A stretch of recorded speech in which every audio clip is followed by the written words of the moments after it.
வேலூர் மாவட்ட ஆட்சியர் அலுவலக வளாகத்தை ட்ரோன் கேமரா மூலம் பதிவு செய்த 2 பேரை போலீசார் கைது செய்து விசாரணை மேற்கொண்டு வருகின்றனர். வேலூர் சத்துவாச்சாரியில் உள்ள மாவட்ட ஆட்சியர் அலுவலக வளாகம் முழுவதையும் 2 பேர் ட்ரோன் கேமரா மூலம் பதிவு செய்தனர். இதற்காக அவர்கள் மாவட்ட ஆட்சியர் உள்ளிட்ட எந்த அதிகாரிகளிடமும் அனுமதி பெறவில்லை என்று கூறப்படுகிறது. இதனை அடுத்து மாவட்ட ஆட்சியர் சுப்புலட்சுமி உத்தரவின் பேரில் அதிகாரிகள் இருவரையும் பிடித்து ட்ரோன் கேமராவை பறிமுதல் செய்தனர். பின்னர் இருவரையும் சத்துவாச்சாரி கிராம நிர்வாக அலுவலர் சுப்பிரமணி அழைத்துச் சென்று சத்துவாச்சாரி காவல் நிலையத்தில் ஒப்படைத்ததுடன் சட்டவிரோதமாக ட்ரோன் மூலம் ஆட்சியர் அலுவலக வளாகம் முழுவதும் பதிவு செய்ததாக இருவர் மீதும் புகார் அளித்தார். அதன் பேரில் காவல்துறையினர் வழக்கு பதிவு செய்து இருவரிடமும் விசாரணை மேற்கொண்டனர்.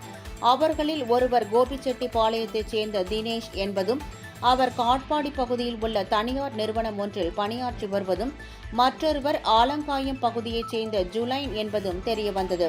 இதை அடுத்து இருவரையும் கைது செய்த காவல்துறையினர் தமிழக முதல்வர் 25ஆம் தேதி வேலூருக்கு வருகை தரவுள்ள நிலையில் இருவர் அனுமதியின்றி சட்டவிரோதமாக ட்ரோன் கேமரா மூலம் ஆட்சியர் அலுவலக வளாகத்தை பதிவு செய்த சம்பவம் பரபரப்பை ஏற்படுத்தியுள்ளது.